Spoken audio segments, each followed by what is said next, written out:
Right then. That might have Crack getting. disturbed the Yeah, but equanimity of the machinery. this is fun. Right, ready to rock? Yes, thank you. Edge of the seat stuff. Let's brace yourself. Hello and welcome to episode number 1 of Conversations with my father, Chris. This is quite exciting. Are you excited? I'm nervous. No, are you actually? I am very nervous. Why are you nervous?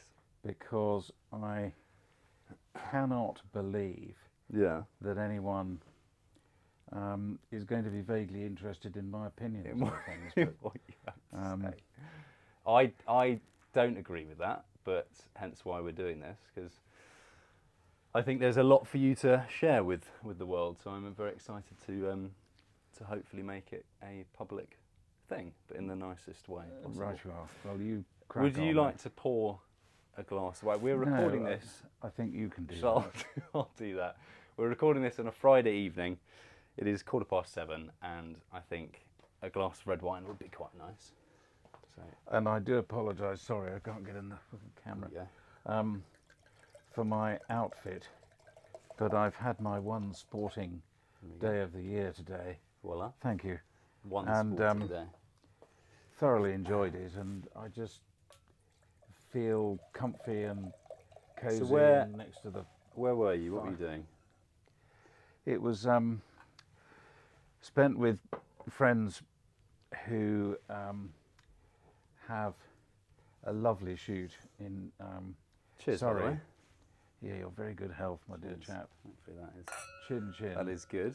Cheers, And it was so nice to be out in the sunshine after such a dreadful week of rain that we've had. yeah. And just to be able to breathe the fresh air and see how the dogs love working and Was picking Lupin? up and Lupin went fussing. with you? No, No. not ours.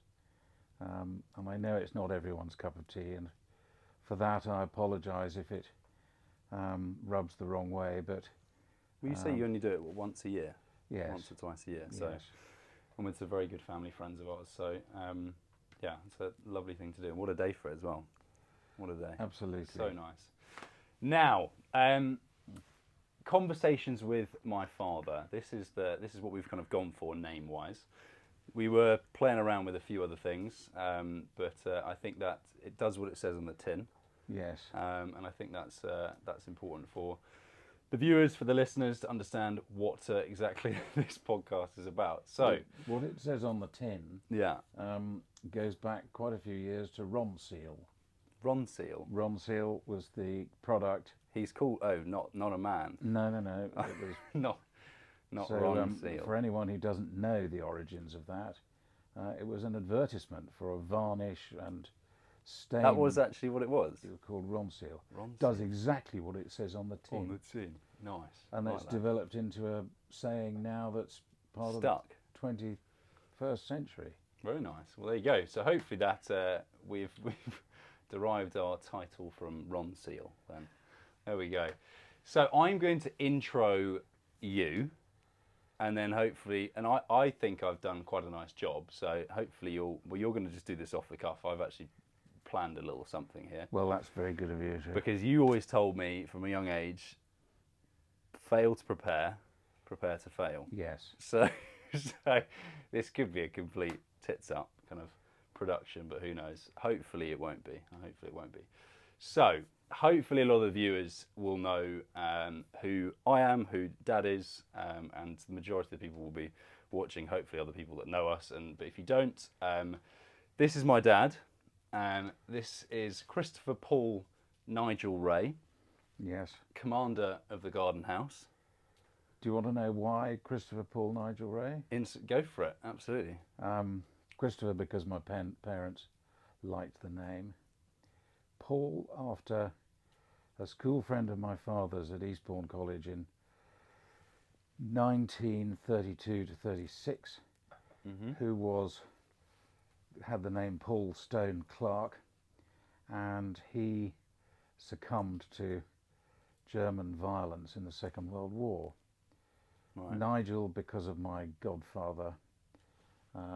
Godfather's from Nigel Buchanan. Buchanan, okay. And he's been a very good godfather to me. Is he still around? Yes, he is. Not. No, he's not dead yet. No. But it's some of those. So that's why I have the names that I do. Very nice. So, before I was rudely interrupted by my dad, Christopher Paul Nigel Ray, commander of the Garden House, father to 3 high-achieving children, husband to a beautiful wife.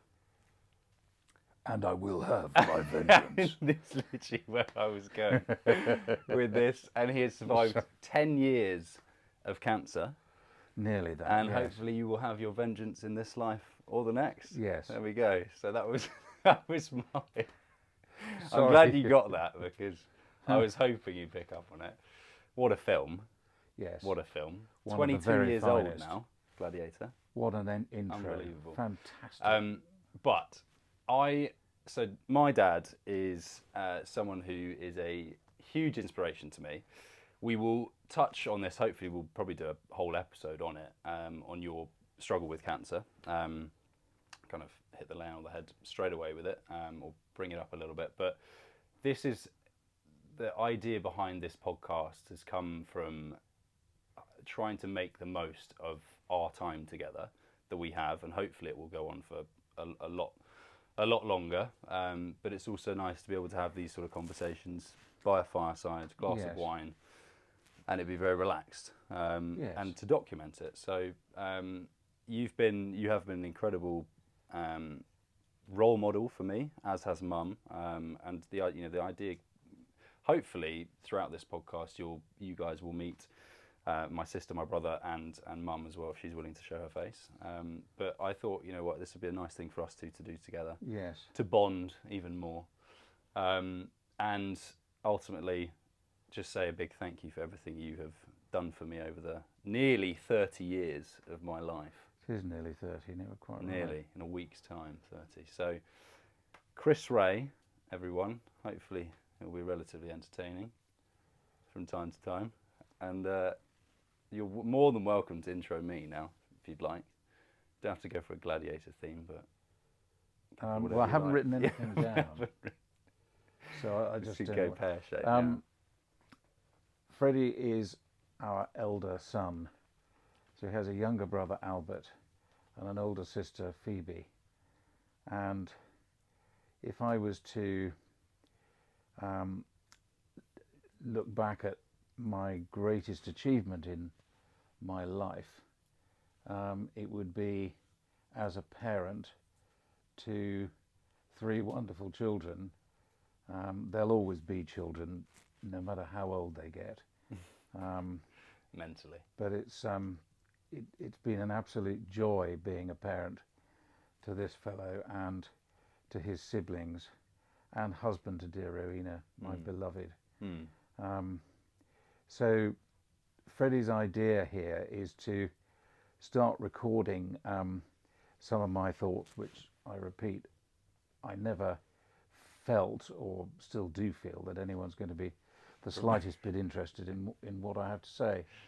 But I recognise that social media is very powerful, and a lot of people out there do just splurge with their thoughts on life and their opinions.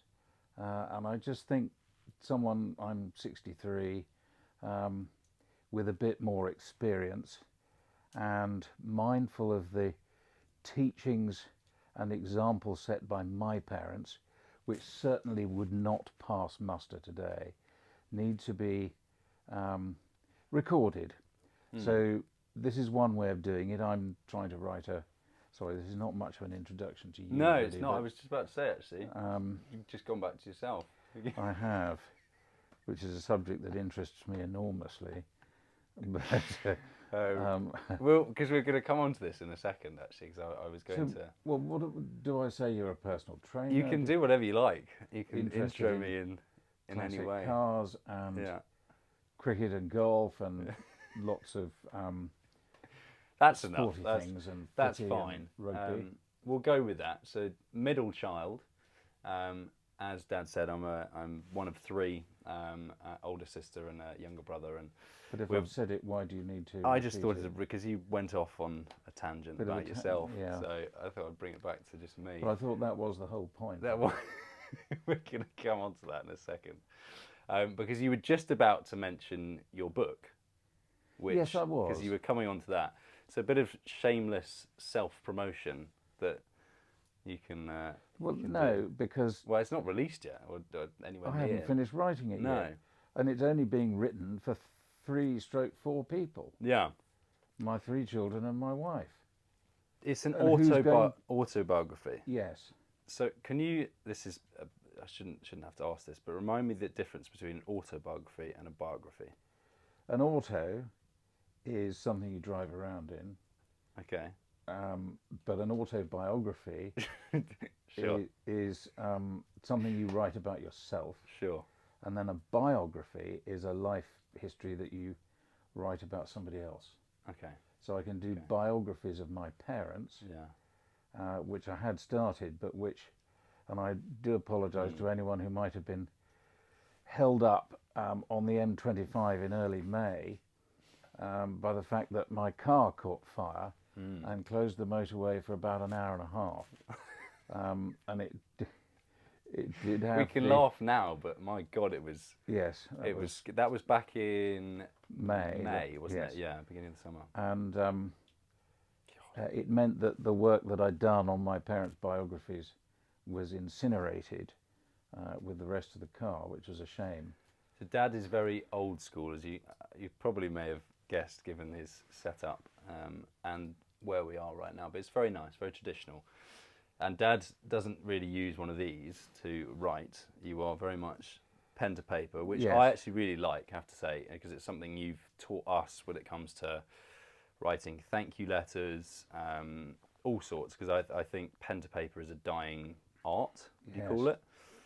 And Yes, especially in when many you, respects, and I don't know whether you find it, but when you are writing, do you think better when you're physically writing rather than typing, or do you think that makes a difference for you? Yes, I think it does cause me to think very hard before I write something down. And that's always been the way with writing longhand. Whereas with a computer, it's very easy to use auto spell check or whatever. And things can come out because you can do it a bit more quickly. You're thinking more quickly, and doesn't mean to say that you're thinking more accurately or thoroughly. So I do still like writing. It's just a form of art as far as I can see now. When it happened, I did. It reminded me. I think I mentioned it to you of that sketch, or not sketch, but that piece in, was it Love Actually or Notting Hill, when he's writing by the lake. Oh yes. And she comes over and lifts the glass off his notes. Paperweight, yes. That's it. And everything goes. And she jumps in and he jumps in with her. And then he's like, there goes, was it half the book or something? Oh my God, she's gone in. Colin Firth, isn't it? Yeah. She's gone in. I've got to join. Hope there are no eels. What the hell was that?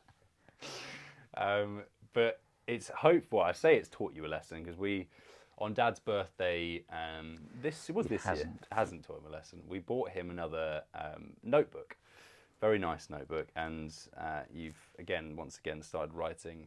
I say writing. You're writing these notes down or this book down. And are you taking photos, or are you taking? No. There's no.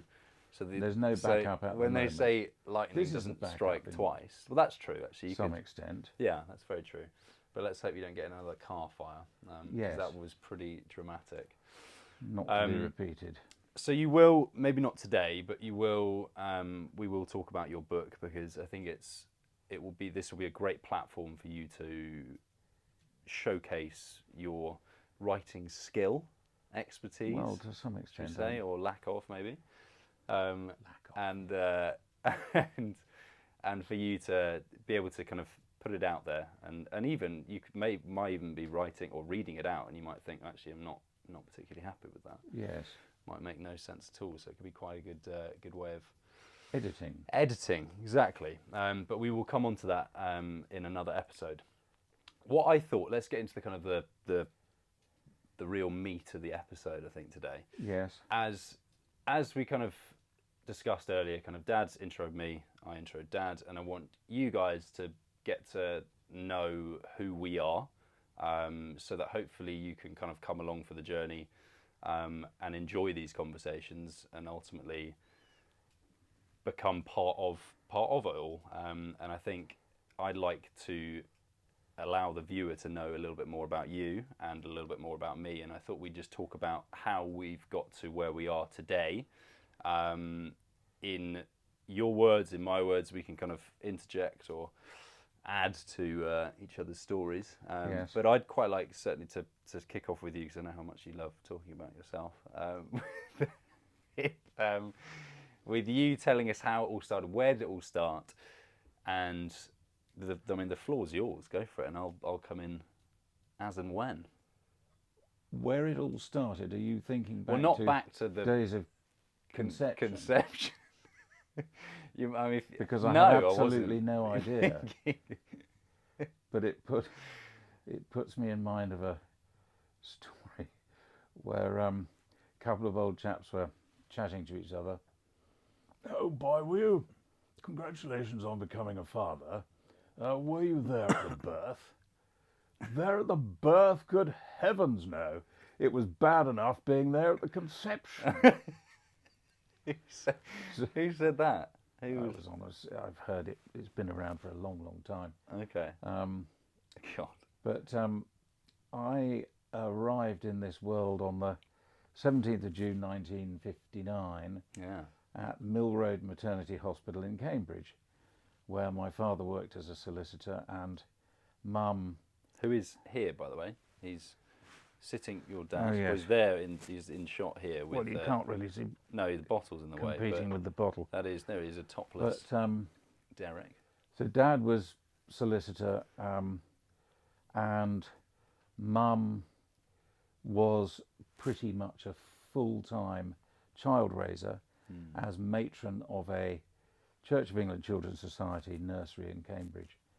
So I was always, as an only child, I was very much mollycoddled and made to feel very special. And I had a wonderful childhood, I really did. I was at primary school and prep school in Cambridge. King's College Choir School. I wasn't a chorister. And then went down to Eastbourne for 5 years because that's where my father was. And he wanted to get me away from the smotherings, as he saw it, of my dear mama. That was 13 to 18 Eastbourne, wasn't it? Yes, and it was. Did you play difficult. Tunbridge, by the way? Yes, we did. Yeah, they were always too good. So and after Eastbourne, I just before we're coming on to that, remember after Eastbourne. So yes, forget. I will. Being an only child, did you mention that? I think you did. Yeah. Obviously, you've known no different, but did you have many other friends when you were growing up that were only childs? Only children. Only children. Sorry. I can't think of many actually. No. Okay. Because there were always brothers and sisters involved. Yeah. Did you ever envy their situation? Not particularly. No. Because my situation was all on you. What I knew. Yeah. And we were a very small family unit, and there was a lot of love and affection and respect. I had a profound desire to please my parents. That's what it was like for me in the 1960s. It was still a time of austerity after the war, so food, clothes, things were, you made do and mended. That was still very much a strong influence on family life in those days. And Mum and Dad were very good at it. Okay. Because it's something, I think, being one of three, as I mentioned, of older sister and younger brother, being in the middle is very nice. I do like it a lot. There's you having someone who's like my sister, who's been able to be a amazing role model for me, and kind of pave the way for me, and help me in certain times of need. And then having a younger brother who we kick a ball around in the garden, and having that person to you know, play with ultimately when you're younger, was amazing. But then I didn't know any other way, because that was my life. So, I mean, having brought up 3 kids, do you feel it would have been nice for you to have a brother or a sister, or did it not really? Didn't really bother you? Never particularly registered No. Okay. as something that I would have preferred. Yeah. I think Mum and Dad would have liked to have had another child, but it wasn't to be, unfortunately. Okay. For them. Yeah. And they were both in their 40s when I was born. So were they? And my I father's okay. father was 50 when he was born. So and then you were 30. And I was 30. Yes. So I should be 20 then. Yes. I've missed it by 10 years. Sorry. But yes, 50, 40, 30. That's really interesting. Yes. It's gone down. Well, it's not that interesting. No, it's not really at all, is it? No. But it does mean that I can say that I've got. I had a half uncle, so same father, so that my grandfather was the same father to his first son, and who died in 1918, aged 22, 3 months before my father was born. So my grandfather was Frederick, his first son was Frederick, and our first son is Frederick. So why on earth I'm Christopher, I just don't know. They've missed the trend there. Yes. Back to, so you were saying after Eastbourne. Sorry. After Eastbourne, I went to Warwick and read history, and that's pretty much my education, and we can come back to those matters. But it would have been course. Was it at university when your mother died? Just after. Just after. You were 22? I was 22, yes. 22. Mum was 63.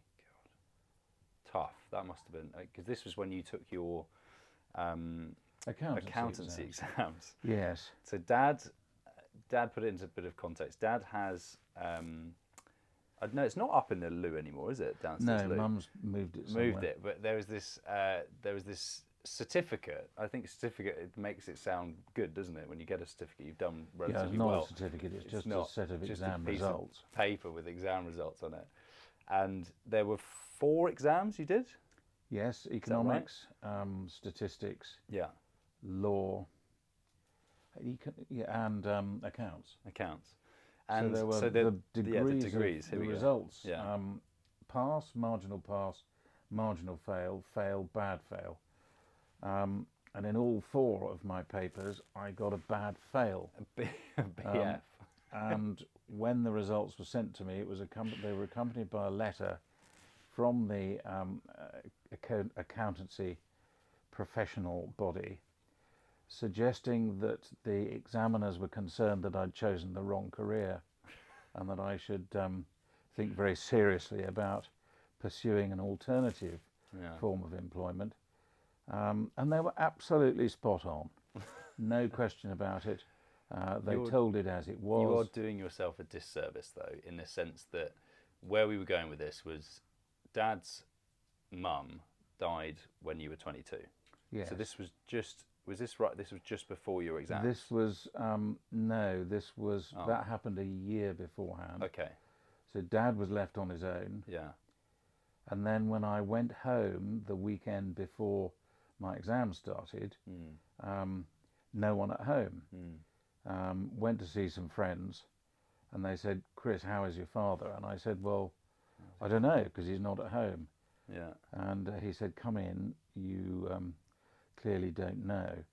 And Dad had had a heart attack and had been taken into Addenbrooke's Hospital in Cambridge, and that rather this was diverted my attention from my exams.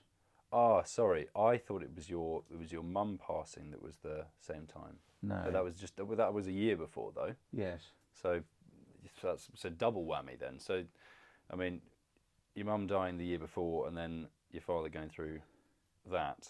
Yes, Is, I can't. and I then, can't, however, blame Dad's heart attack on my No. failure with the exams. Sure. I might have got just a straight fail Fail. Yeah. in one of the papers, Yeah. but otherwise it was What no. is quite amusing and entertaining is the fact that my brother Albert has gone on to do incredibly well with with Qualify as an accountancy, accountant. Yes, which and that makes me very proud. Actually. true. And you've been able to guide him, tell him exactly what not to do for the exams. Well, he didn't need that really. No, but quite. It's definitely not like father like son situation that. No. But then you went. So you went. So that was 22, 23. Yes. You tried that and realised it wasn't for you. Yes. What next? After that, I tried to get a job doing pretty much anything, Okay. including being a cigarette salesman for Rothmans. And I applied for that job. And As I in went. the Roth, as in like Rothman's racing livery on cars. Yes. Rothman's the same I thing. could have had a Vauxhall God, that would Cavalier be good. splurged with Rothmans That's of beautiful. Pall Mall written on They're the one of the side. most that's one of the most famous racing liveries. That very nice. Anyway, crack on. But your and dad is not a smoker. Never smoked in my life. So you're like the worst advocate So for.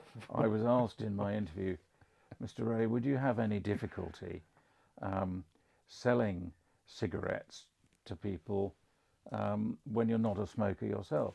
No, no problem at all. I can be enthusiastic about it for other people. It's just I wouldn't join them with a stogie. Yeah. And Stogie. I didn't get offered that job. Oh, so you applied and it didn't go anywhere. Indeed. Right. Okay. Other things I applied for was a graduate trainee with the jewellery company Van Cleef and Arpels. Van Cleef and Arpels. Yes. They don't. Do they exist anymore? They certainly do. Do they? Very expensive stuff. And I didn't get that job. Arpels. I went to a metal bashing place in Park Royal. Didn't get that job either. So you've gone accountancy fail, Rothmans fail, Yeah. Van Cleef and Arpels fail, Fail. metal bashing fail. Yes, This is and good. there may have been one or two other things. Okay. So what was a success? it's Very difficult to identify at this. Well, I'd started going out with your mother at that point, Right.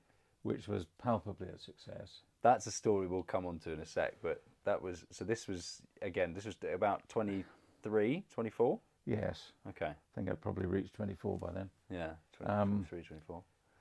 And the next thing that came my way was a computer course put on by the government to try and get people jobs in IT and so on, which I attended in Harrow, and that was really quite helpful. On the hill? Yes. Oh. And so that was. I didn't actually pass the exams for that, I should add, but it did. I passed several, but not the important ones. full set. Yeah. But it did get me a job in stockbroking, which is perhaps something that's rather worrying if you consider that it's in finance and one does need some of the mindset that one would have needed as a successful accountant. But nonetheless, I subsequently passed exams with stockbroking and had a very overall enjoyable career with it. And that was 33 for the Car Shepherd's Crossway. It started out as Henderson Crossway, and then it became Car Shepherd's Crossway, and then Rensburg Shepherds, Yeah. and then Investec. Yeah. And then I moved to Rathbones in 2011. Yeah. Which is that's another story I think for another episode, because that move effectively saved your life. It did, yes. Which is quite something, but we'll come on to that another time. You mentioned meeting Mum. I think that's quite a funny story to tell everyone, because it's great. especially actually given the energy crisis we're all going through right now. Yes, that's So- very true. So there we go. Go for it. I was invited to a birthday party come wedding anniversary, and Mum was a great friend of the girl whose 21st it was. I was a great friend of a chap at university called Simon, and he and I had been both reading history, and we enjoyed playing keyboards, and we go into the university recording studio and we'd lay down some tracks. Is that what it was called? Yes. Laying down some tracks. And we had great fun doing it. And he was allowed to invite a few of his mates from university to this party. So I went along, and according to the table plan, I was put next to Rowena. And this is the first time you've... first, I had never met her. Never met, okay.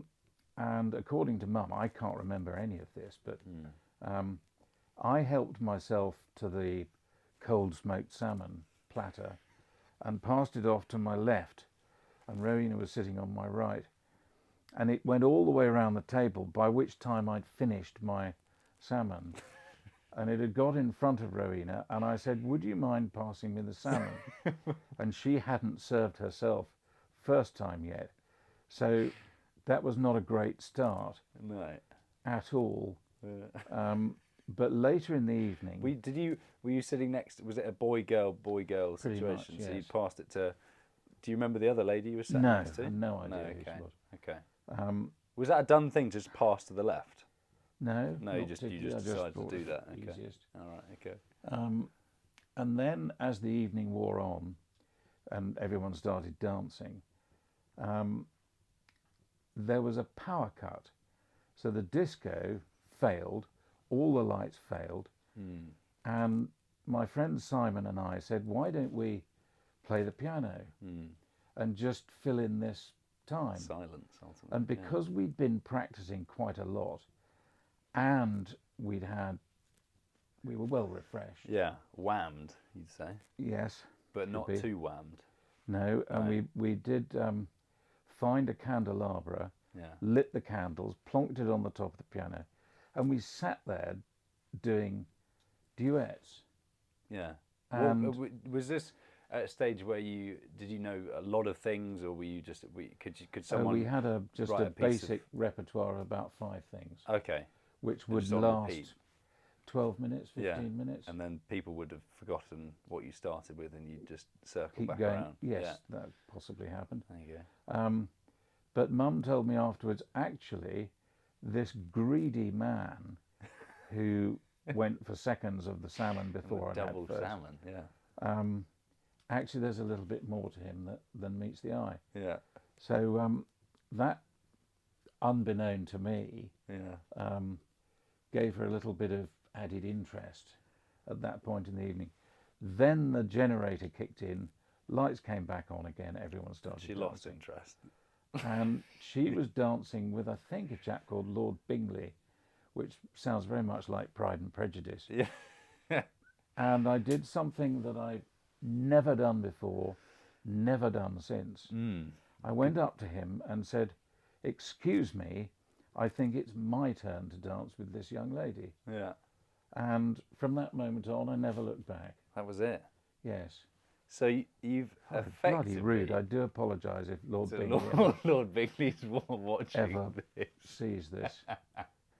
Was he a similar age? Yeah. Lord His Bingley. mother rang up, the host and hostess, Yeah. the following day saying, "Could we have Rowena's contact details, because my son was Oh, really? very taken." Yes. Wow. Well, she should have gone for him. What would if I was the son of a lord? What would that make me? Oh, I don't. Well, Viscount Bingley. Oh no, That's don't more like that's a Pride and horrible name. Prejudice, isn't Don't it? like that. Happy with Ray. I think you've done well there. But Mum and yourself and Mum were the amalgamation, can we call it, of a power cut. Do you reckon that if the power cut hadn't happened, you may not have Had the opportunity, to rescue rescue what was left of my reputation reputation? with Mum. Yeah. So the power cuts that we'll inevitably have in the years to come could lead to Could have some opportunities. some There's an opportunities, opportunity yeah, there. for people out there. Quite right. Exciting, very very nice. Well, hopefully you guys may well meet Mum one day, but she may stay behind the lens. Who knows? And then, so you met Mum, and you got married in 87? That is correct. 1987. And you had 2 years of married life before having Phoebe. Phoebe, yes. Yeah, in 89. Yes. Same, so November the 11th, so her birthday's just been, so we're recording this on the 18th of November, sorry. And Phoebe's is, born on Remembrance Sunday. Yes. So she was... When the Berlin Wall was pulled down. It was the Berlin Wall, there you go, as well. There you go. It's like a history lesson, this.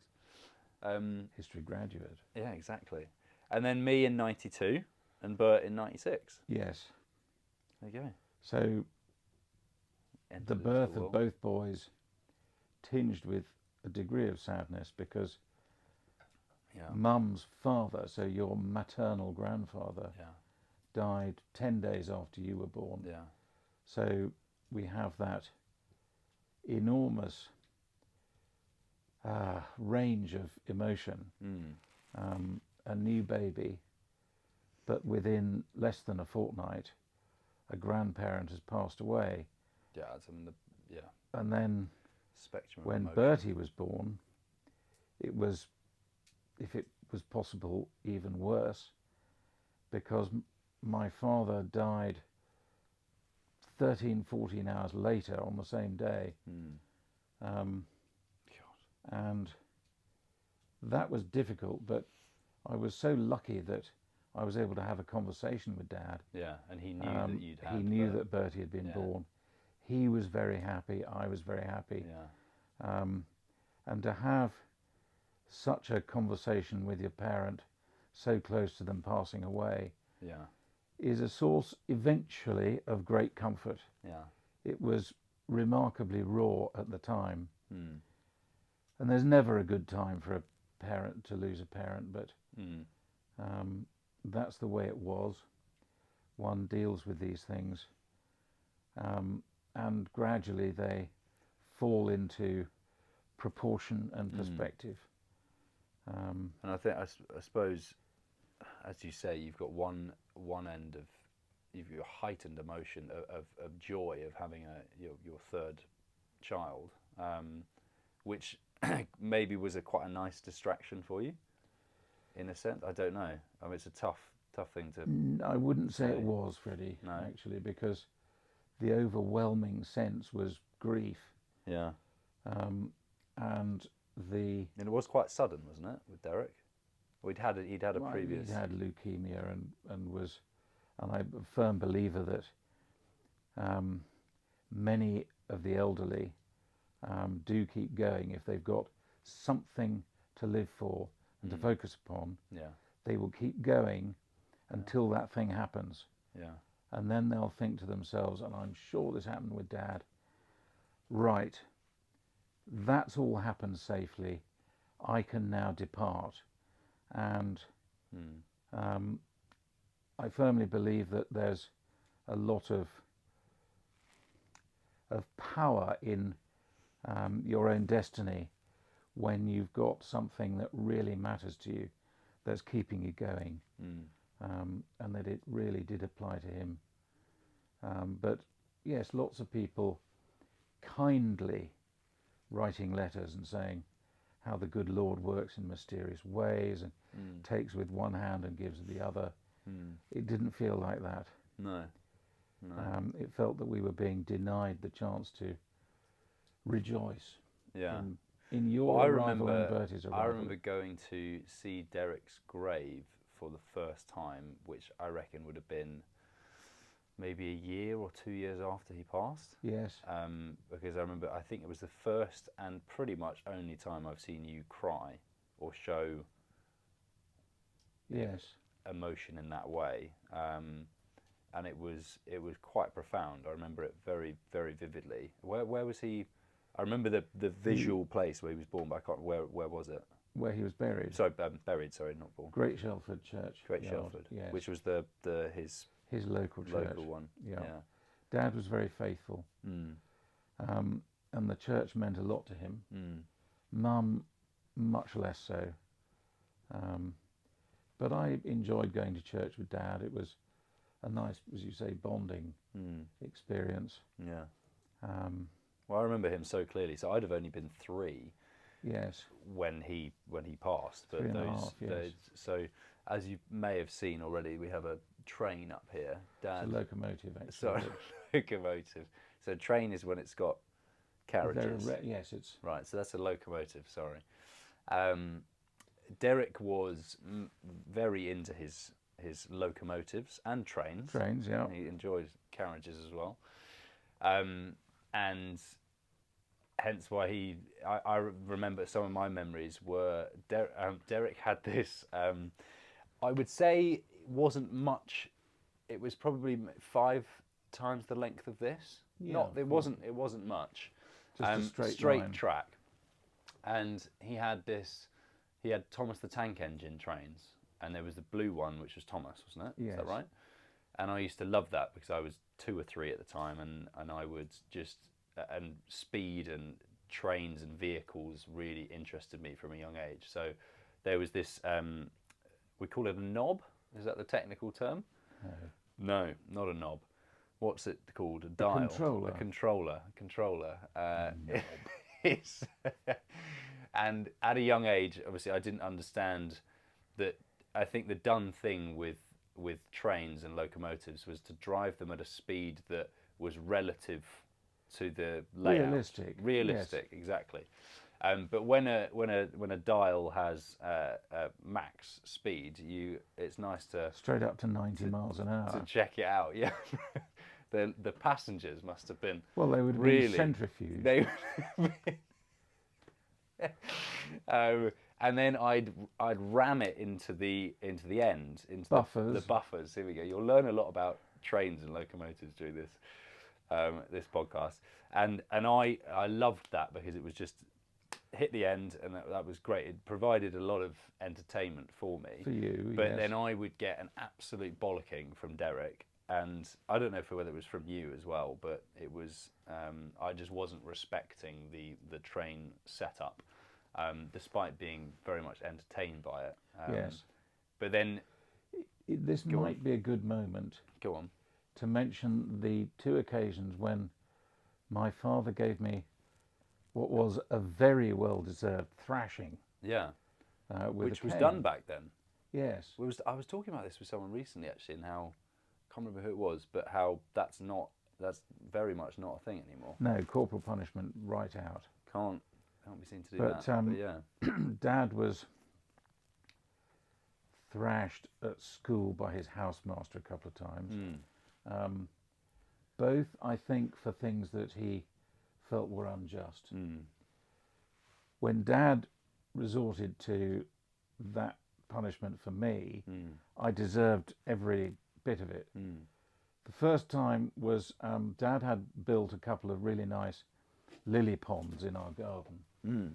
And one day I thought it would be entertaining to grab hold of a bamboo and simply flog these lily pads, completely lacerating them.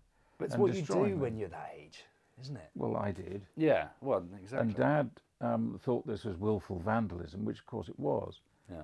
I was getting pleasure from it, but it wasn't a constructive In occupation. the pond in Rushy Ford. Yes. Yeah. And so he came out, grabbed me by the hand, took me inside and gave me a lecture, and then thrashed me. And I went screaming up to bed and so on. And then to lick my wounds, and I thought, I really did deserve that, actually. I've been stupid. How When old you would I say be? thrashing, what was he using? Was it a cane? Yes, So just a wooden, like a Yes. walking stick. yes. God, was there an actual thing that you would go into a shop and buy For thrashing? No, I think it was one of What his was- army canes. Okay, right. Because Dad had gone through the Second World War. That because it was the way you disciplined a child Yes. back then. Yes. And how? Where would you be? Where would you on your leg? On? No, backside. Oh, see, just that's horrible. Yes, it was. Pain. And then the second occasion, we had a gravel drive with quite large Yeah. stones. Stones. Yeah. And one day I thought it would be a great idea to pick up a handful of these stones and throw them across the road into the wooden fence of our opposite neighbours, where it made a pleasing noise as it hit the wood. There's a good noise though. And Dad came out of the front door and said, "Christopher, stop doing that. Someone could be walking down the road, you could hit them, car could come round the corner, you could hit that. Just stop it." Yeah. So I dropped my stones. He went back inside. He'd been gone for about 20 seconds, and I picked up some more stones and continued.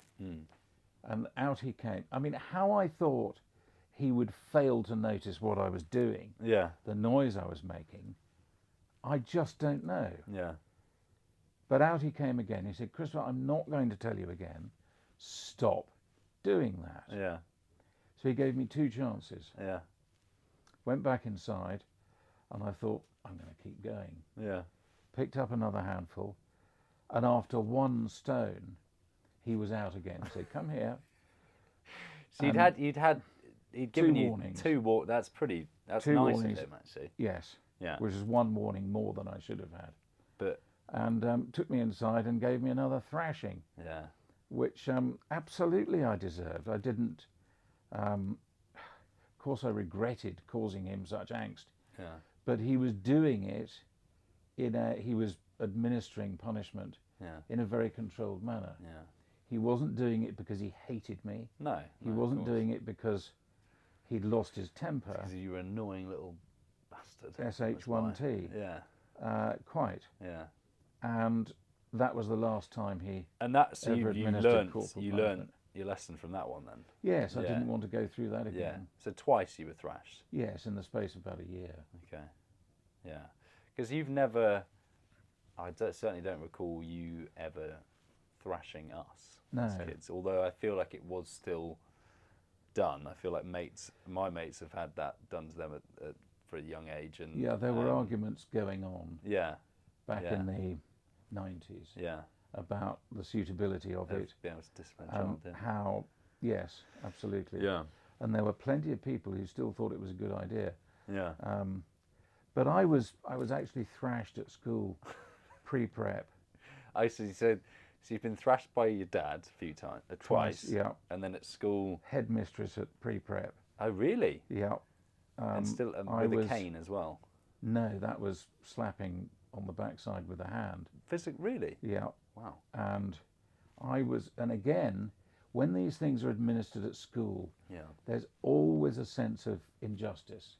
Yeah. And there was here, because I was at my desk, I suppose I was 6 or 7, and I was doing a drawing picture with coloured pencils. Right. And this little shit, Yeah. whose name I will not mention, came up behind me. He was in the year above me, Yeah. and said, "That's rubbish.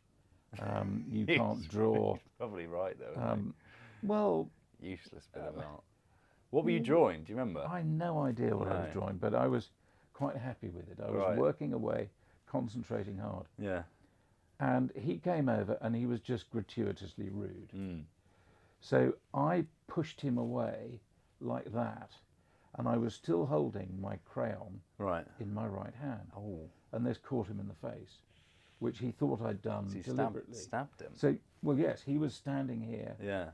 and I was sitting working away. He said, "Get off." Yeah.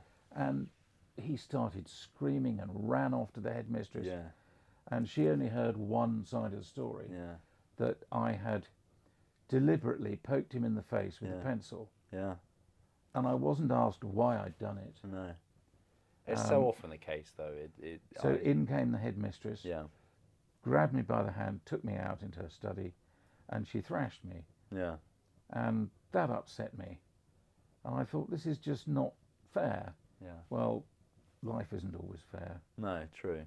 I mean, I can vouch for you in a sense that when so before I became a personal trainer, which we'll come on to another time, I was coaching kids sport at Homewood House, which is my old school.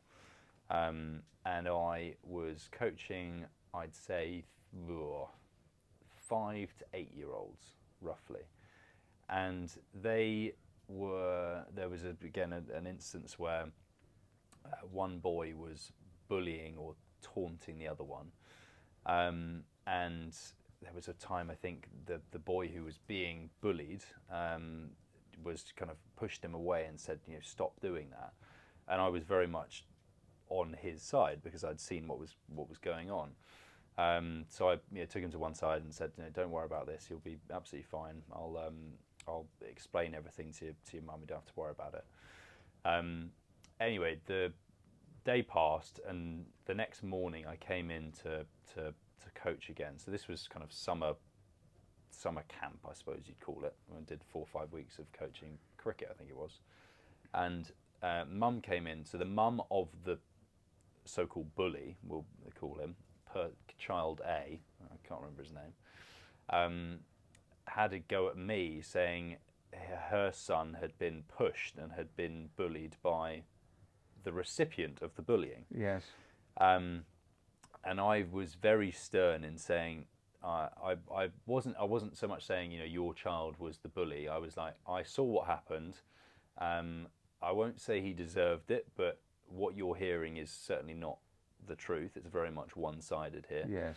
And how often it's the case of the person who has done the teasing or the bullying then goes and complains to their parents. Yes. Which would have been exactly the same as your situation. Yes. And it's so often very unfair. And I think in that situation, I'd seen everything going on. So I thought, actually, I'm going to stand up for this child because they'd been unjustly treated, let's say.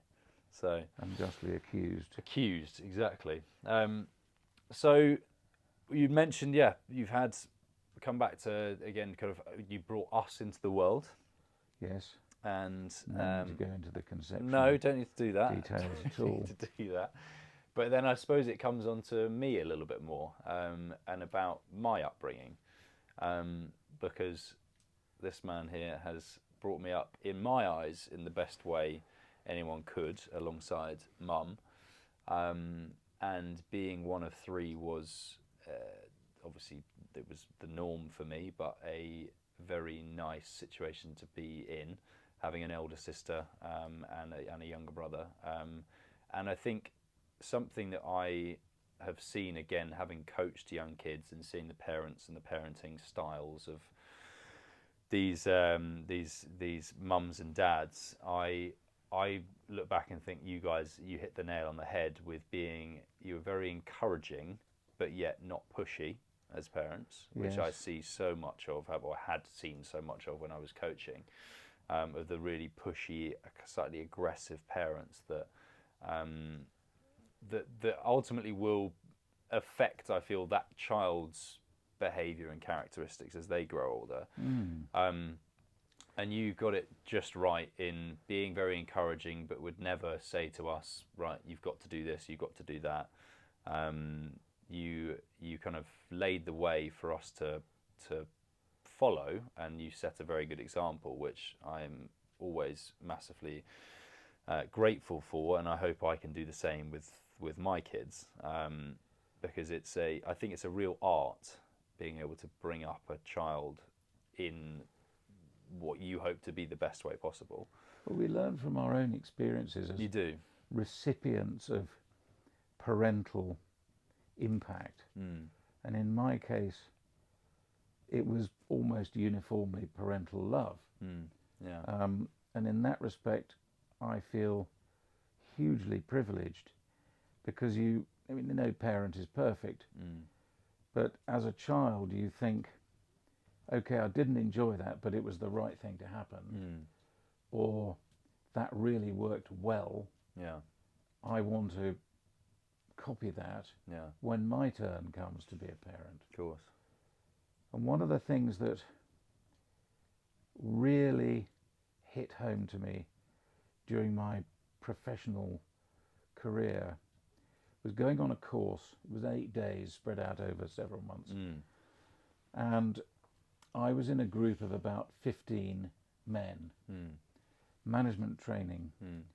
And the course was facilitated by 2 ladies. And it was unusual even then, so I'm going back 25 years, it was unusual to have a group of just men. Right. Because there were plenty of talented females in the firm, but this just happened to be a male group. And we were asked to spend 15 minutes setting out what motivated us. Sure. And we sat at our desks and wrote things down. And then the chap next to me said, and the lady said, who's going to go first? And this chap next to me said, I've done this sort of thing before. Right. I know what you're looking for. Sure. So I'll go first. Right. And he started off by saying that his father had spent time in prison. Wow. For beating up his wife. He'd suffered abuse as a child. And you could see all the other 14 men in the room stiffening up and thinking, geez, this is the level of detail we're going to have to go into. So everybody then put their heads down and started scrubbing out changing what they'd written. And it was a very, very un-male experience to delve into your deepest psyche and share it in a room with other males. I think certainly back then it would have been. I Yes. think now so it's changing. It may well have done. Well, Yeah. that would certainly be changed for the best. Yeah. But it was fascinating because we all then had to open up in a way that we would never otherwise do. Yeah. And what struck me about the discussions that happened subsequently was that I was one of 2 people in that room who had had both a happy, regret-free childhood and a happy, regret-free marriage. Wow. And the extent to which a desire to prove to your parents that you were valuable and worthy of their admiration, and or the same applying to family life with spouse and children. It was profound as a motivation for these people and my colleagues, and I thought, wow, that's very powerful as an incentive. So you're saying, roughly 15 people, 2 others one other Apart from me, one other than you had enjoyed a really happy. So everything else was negative. The people that yes, got up and spoke. They were building on negative energy to inspire them, and it was working. Sadly, though, I feel that's almost the norm. I mean, I adding to that, I find it's very sad to say that the question I often ask people now, rather than how long have your parents been together, is are they still together? Which I think is a very sad reality that we've come to. But I feel like I can't remember what the stat is, but the number of marriages that end in divorce after the first 10 years or something is just enormous. Yes. And then of course that's going to filter down, drip down into the children that are brought up in that situation. Yes. It slightly surprised me, but then it also doesn't surprise me that was the case for you. And I hope that the world we live in now, and certainly my generation, I feel like we are taking longer to get married. Yes, I think that's is true. hopefully a good thing. Yes. I'm turning 30 in a week, and I'm I know that I know who I'm going to spend my future with, my amazing girlfriend Poppy. But I am I'm also not I'm not in a position to try and rush it. I want to, it's not in my eyes. I don't want to be like, right, let's go straight in. And I think I've even some of my mates that are 30, 31, and Matt Carter, who got married to Chessie last year. No, this year. Sorry, this year.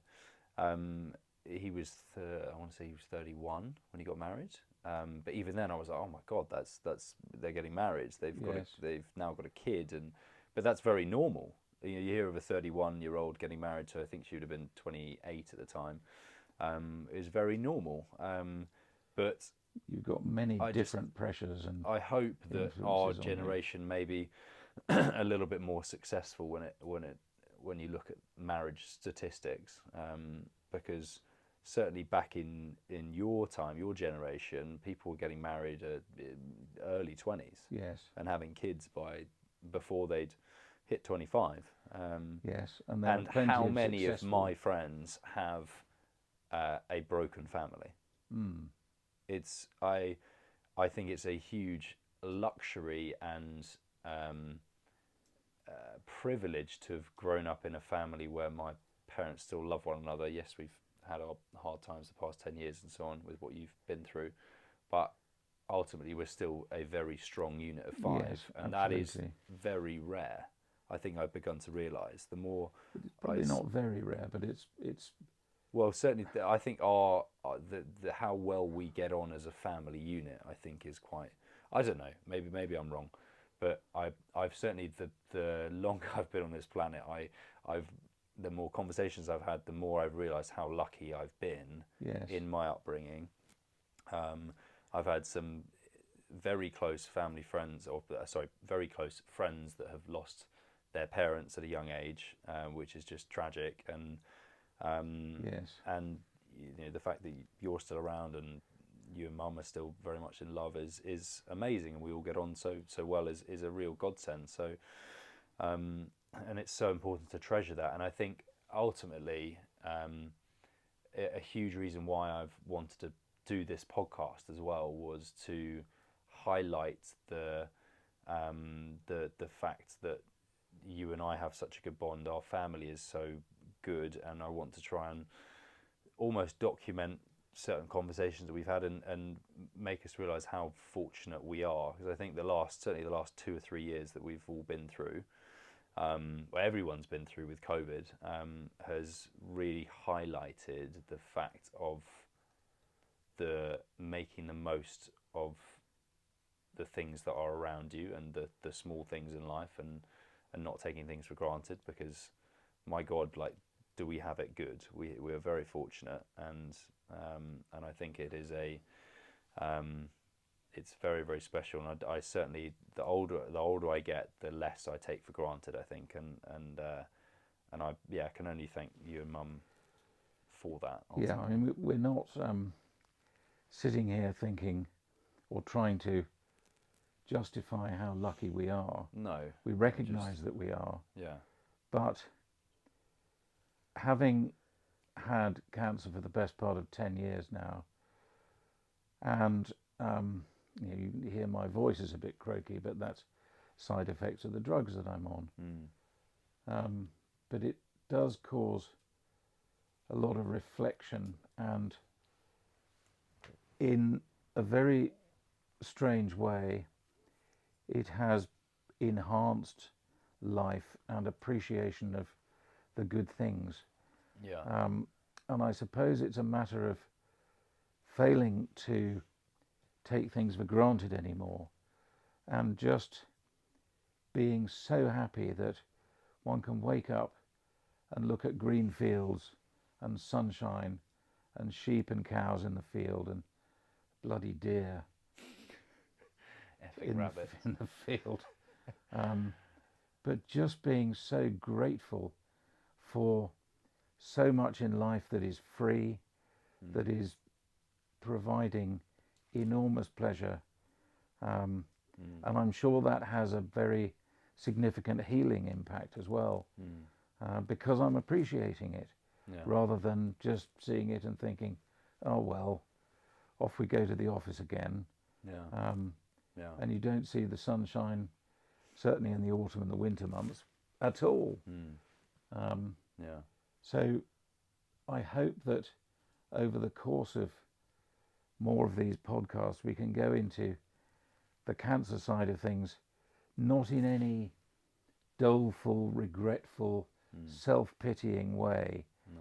because there are so many people who are having to go through this in different degrees, who are incredibly graceful in the way they deal with it. But don't take that away from yourself as well, Dad. I think you've been amazing. Every time one loses a fellow cancer warrior, it's really upsetting, and it causes you to sit down and think, there's someone who has gone through the similar thing to me, and I regret that they've gone, but I understand what's happened. And we will look at that, and we'll come on to it. these are things that I think are worth discussing, because everyone watching will, in some part of their lives, have to deal with this, either personally or with a family member or a great friend. And it's not the end of the world. It really isn't. And the NHS can be utterly brilliant at times like this. And as I say, we will cover that in due course, but that's for another just a little session. Sprinkling of what's to come. Yes.